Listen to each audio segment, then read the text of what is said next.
The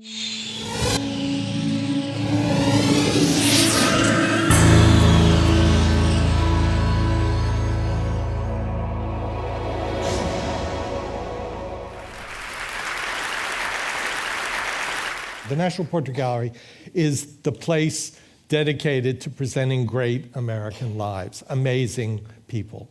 And that's what it's about. We use portraiture as a way to deliver those lives, but that's it. And so I'm not going to talk about the painted portrait today. I'm going to talk about a program I started there, which, from my point of view, is the proudest thing I did. I started to worry about the fact that a lot of people don't get their portraits painted anymore. And they're amazing people, and we want to deliver them to future generations. So how do we do that? And so I came up with the idea of the Living Self-Portrait Series. And the Living Self-Portrait Series was the idea of basically my being a brush in the hand of amazing people who would come and I would interview. And so what I'm going to do is not so much give you the great hits of that program as to give you this whole notion of how you encounter people in that kind of situation, what you try to find out about them, and when people deliver and when they don't, and why. Now, I had two preconditions. One was that they be American. That's just because in the nature of the National Portrait Gallery, it's created to look at American lives. That was easy. But then I made the decision, maybe arbitrary, that they needed to be people of a certain age, which at that point, when I created this program, seemed really old. 60s, 70s, 80s, and 90s. For obvious reason, it doesn't seem that old anymore to me. And why did I do that? Well, for one thing, we're a youth-obsessed culture, and I thought really what we need is an elders program to just sit at the feet of amazing people and hear them talk. But the second part of it, and the older I get, the more convinced I am that that's true. It's amazing what people will say when they know how the story turned out. That's the one advantage that older people have. Well, they have other little bit of advantage, but they also have some disadvantages. But the one thing they or we have is that we've reached the point in life where we know how the story turned out. So we can then go back in our lives, if we've got an interviewer who gets that, and begin to reflect on how we got there. All of those accidents that wound up creating the life narrative that we inherited. So I thought, okay, now what is it going to take to make this work? There are many kinds of interviews. We know them. They're the journalist interviews, which are the interrogation that is expected. This is somewhat against resistance and caginess on the part of the interviewee. Then there's the celebrity interview, where it's more important who's asking the question than who answers. That's Barbara Walters and others like that. And we like that. That's Frost-Nixon, where Frost seems to be as important as Nixon in that process. Fair enough. But I wanted interviews that were different. I wanted to be, as I later thought of it, empathic, which is to say, to feel what they wanted to say and to be an agent of their self-revelation. By the way, this was always done in public. This was not an oral history program. This was all about 300 people sitting at the feet of this individual and having me be the brush in their self-portrait. Now, it turns out that I was pretty good at that. I didn't know it coming into it. And the only reason I really know that is because of one interview I did with Senator William Fulbright, and that was 6 months after he'd had a stroke. And he had never appeared in public since that point. This was not a devastating stroke, but it did affect his speaking and so forth. And I thought it was worth a chance. He thought it was worth a chance. And so we got up on the stage and we had an hour conversation about his life. And after that, a woman rushed up to me, essentially did, and she said, "Where did you train as a doctor?" And I said, "I have no training as a doctor. I never claimed that." And she said, "Well, something very weird was happening. When he started a sentence, particularly in the early parts of the interview, and paused, you gave him the word, the bridge, to get to the end of the sentence. And by the end of it, he was speaking complete sentences on his own." I didn't know what was going on, but I was so part of the process of getting that out. So I thought, okay, fine. I've got empathy, or empathy at any rate is what's critical to this kind of interview. But then I began to think of other things. Who made a great interview in this context? It had nothing to do with their intellect, the quality of their intellect. Some of them were very brilliant. Some of them were, ordinary people who would never claim to be intellectuals. But it was never about that. It was about their energy. It's energy that creates extraordinary interviews and extraordinary lives. I'm convinced of it. And it had nothing to do with the energy of being young. These were people through their 90s. In fact, the first person I interviewed was George Abbott, who was 97. And Abbott was filled with the life force. I guess that's the way I think about it, filled with it. And so he filled the room, and we had an extraordinary conversation. He was supposed to be the toughest interview that anybody would ever do because he was famous for being silent, for never, ever saying anything, except maybe a word or two. And in fact, he did wind up opening up. By the way, his energy is evidenced another way. He subsequently got married again at 102. So he had a lot of the life force in him. But after the interview, I got a call, very gruff voice, from a woman. I didn't know who she was, and she said, "Did you get George Abbott to talk?" And I said, "Yeah, apparently I did." And she said, "I'm his old girlfriend, Maureen Stapleton, and I could never do it." And then she made me go up with the tape of it and prove that George Abbott actually could talk. So, you want energy, you want the life force, but you really want them also to think that they have a story worth sharing. The worst interviews that you can ever have are with people who are modest. Never, ever get up on a stage with somebody who's modest, because all of these people have been assembled to listen to them, and they sit there and they say, "Oh, shucks, it was an accident." There's nothing ever that happens that justifies people taking good hours of the day to be with them. The worst interview I ever did, William L. Shirer, the journalist who did the rise and fall of the Third Reich. This guy had met Hitler and Gandhi within 6 months, and every time I'd ask him about it, he'd say, "Oh, I just happened to be there. Didn't matter, whatever." Awful. I never would ever agree to interview a modest person. They have to think that they did something and that they want to share it with you. But it comes down in the end to, how do you get through all the barriers that we have? All of us are public and private beings. And if all you're going to get from the interviewee is their public self, there's no point in it. It's pre-programmed. It's infomercial. And we all have infomercials about our lives. We know the great lines. We know the great moments. We know what we're not going to share.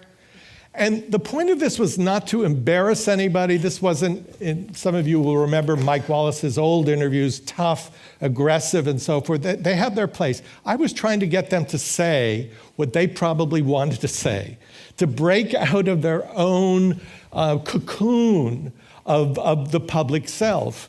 And the more public they have been, the more entrenched that person, that outer person was.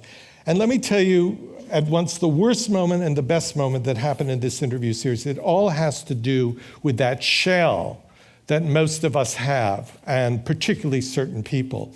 There's an extraordinary woman named Claire Booth Luce. It'll be your generational determinant as to whether her name means much to you. She did so much.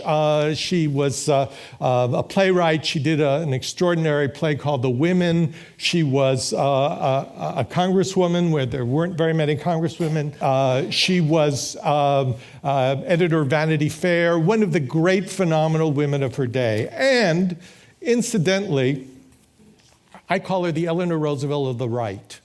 She was sort of adored on the right, the way Eleanor Roosevelt was on the left. And in fact, when we did the interview, I did the living self-portrait with her, there were 3 former directors of the CIA basically sitting at her feet, just enjoying her presence. And I thought, this is going to be a piece of cake, because I always have preliminary talks with these people for just maybe 10 or 15 minutes. We never talk before that, because if you talk before, you don't get it on the stage.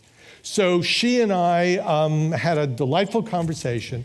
We were on the stage, and then, by the way, spectacular. It was all part of Claire Booth Luce's look. She was in a great evening gown. She was 80, almost that day of the interview. And there she was, and there I was. And I just proceeded into the questions. And she stonewalled me. It was unbelievable. Anything that I would ask, she would turn around, dismiss. And I was basically up there. Any of you in the moderate to full entertainment world know what it is to die on stage. And I was dying. She was absolutely not giving me a thing. And I began to wonder what was going on. And you think while you talk, and basically I thought, I got it. When we were alone, I was her audience. Now I'm her competitor for the audience. That's the problem here. And she's fighting me for that. And so then I asked her a question. I didn't know how I was going to get out of it. I asked her a question about her days as a playwright. And again, characteristically, instead of saying, well, yes, I was a playwright, and this is what blah, blah, blah, she said, oh, playwright. Everybody knows I was a playwright. Most people think that I was an actress. I was never an actress, but I hadn't asked that. And then she went off on a tear. And she said, oh, well, there was that one time that I was an actress. It was for a charity in Connecticut when I was a congresswoman. And I got up there, and she went on, and then I got on the stage. And then she turned to me and she said, and you know what those young actors did? They upstaged me. And she said, you know what that is? Just withering in her contempt. And I said, I'm learning. And she looked at me, and it was like the successful arm wrestle. And then after that, she delivered an extraordinary account of what her life really was like. I have to end that one. This is my tribute to Claire Booth Luce. Again, a remarkable person. I'm not politically attracted to her, but through her life force, I'm attracted to her. And the way she died, she had, toward the end, a brain tumor that's probably as terrible a way to die as you can imagine. And very few of us were invited to a dinner party. And she was in horrible pain. We all knew that. She stayed in her room. Everybody came. The butler passed around canapes, the usual sort of thing. Then at a certain moment, the door opened, and she walked out perfectly dressed, completely composed, the public self, the beauty, the intellect. And she walked around and talked to every person there, and then went back into the room and was never seen again. She wanted the control of her final moment, and she did it amazingly. Now, there are other ways that you get somebody to open up, and this is just a brief reference. It wasn't this arm wrestle, but it was a little surprising for the person involved. I interviewed Steve Martin. It wasn't all that long ago. And we were sitting there, and almost toward the beginning of the interview, I turned to him and I said, Steve or Mr. Martin, it is said that all comedians had unhappy childhoods. Was yours unhappy? And he looked at me, as if to say, this is how you're going to start this thing, right off? And then he turned to me, not stupidly, and he said, what was your childhood like? And I said, these are all arm wrestles, but they're affectionate. And I said, my father was loving and supportive, which is why I'm not funny. And he looked at me, and then we heard the big sad story. His father was an SOB. And in fact, he was another comedian with an unhappy childhood. But then we were off and running. So the question is, what is the key that's going to allow this to proceed? Now, these are arm wrestle questions, but I want to tell you about questions that are more related to empathy, and that really very often are the questions that people have been waiting their whole lives to be asked. And I'll just give you two examples of this because of the time constraints. One was an interview I did with one of the great American biographers. Again, some of you will know him, most of you won't. Dumas Malone. He did a 5-volume biography of Thomas Jefferson. Spent virtually his whole life with Thomas Jefferson. And by the way, at one point I asked him, would you have like to have met him? And he said, well, of course, but actually I know him better than anyone who ever met him because I got to read all of his letters. So he was very satisfied with the kind of relationship they had over 50 years. And I asked him one question. I said, did Jefferson ever disappoint you? And here's this man who had given his whole life to uncovering Jefferson and connecting with him. And he said, well, I'm going to do a bad Southern accent. Duma Malone was from Mississippi originally. But he said, well, he said, I'm afraid so. He said, you know, I've read everything, and sometimes Mr. Jefferson would smooth the truth a bit. And he basically was saying that this was a man who lied more than he wished he had because he saw the letters. He said, but I understand that. He said, I understand that. I said, we Southerners do like a smooth surface. So that there was times when he just didn't want the confrontation. And he said, now, John Adams was too honest. And he started to talk about that. And later on, he invited me to his house, and I met his wife, who was from Massachusetts. And he and she had exactly the relationship of Thomas Jefferson and John Adams. She was a New Englander and abrasive, and he was this courtly fellow. But really, the most important question I ever asked, and most of the times when I talk about it, people kind of suck in their breath at my audacity or cruelty. But I promise you, it was the right question. This was to Agnes DeMille. Agnes DeMille is one of the great choreographers in our history. She basically created the dances in Oklahoma, transforming the American theater. An amazing woman. At the time that I proposed to her, that, by the way, I would have proposed to her. She was extraordinary, but proposed to her that she come on. She said, come to my apartment. She lived in New York. Come to my apartment and we'll talk for those 15 minutes. And then we'll decide whether we proceed. And so I showed up in this dark, rambling New York apartment. And she called out to me and she was in bed. I had known that she had had a stroke. And that was some 10 years before. And so she spent almost all of her life in bed. But I speak of the life force. Her hair was askew. She wasn't about to make up for this occasion. And she was sitting there surrounded by books. And her most interesting possession, she felt at that moment, was her will, which she had by her side, not she wasn't unhappy about this. She was resigned. She said, I keep this will by my bed, memento mori, and I change it all the time, just because I want to. And she was loving the prospect of death as much as she had loved life. I thought, this is somebody I've got to get in this series. She agreed. She came on. Of course, she was wheelchaired on. Half of her body was stricken, the other half not. She was, of course, done up for the occasion, but this was a woman in great physical distress. And we had a conversation, and then I asked her this unthinkable question. I said, is it a problem for you? Was it a problem for you in your life that you were not beautiful?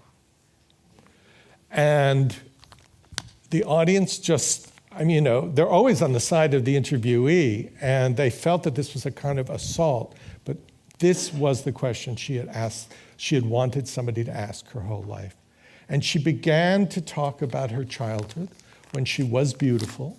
And she turned, here she was in this broken body, and she turned to the audience and described herself as the fair demoiselle with her red hair and her light steps and so forth. And then she said, and then puberty hit. And she began to talk about things that had happened to her body and her face and how she could no longer count on her beauty. And her family then treated her like the ugly sister of the beautiful one, for whom all the ballet lessons were given. And she had to go along just to be with her sister for company. And in that process, she made a number of decisions. First of all, was that dance, even though it hadn't been offered to her, was her life. And secondly, she had better be, although she did dance for a while, a choreographer, because then her looks didn't matter. But she was thrilled to get that out as a real fact in her life. It was an amazing privilege to do this series. There were other moments like that, very few moments of silence. The key point was empathy, because everybody in their lives is really waiting for people to ask them questions so that they can be truthful about who they are and how they became what they are. And I commend that to you, even if you're not doing interviews. Just be that way with your friends, and particularly with the older members of your family. Thank you very much.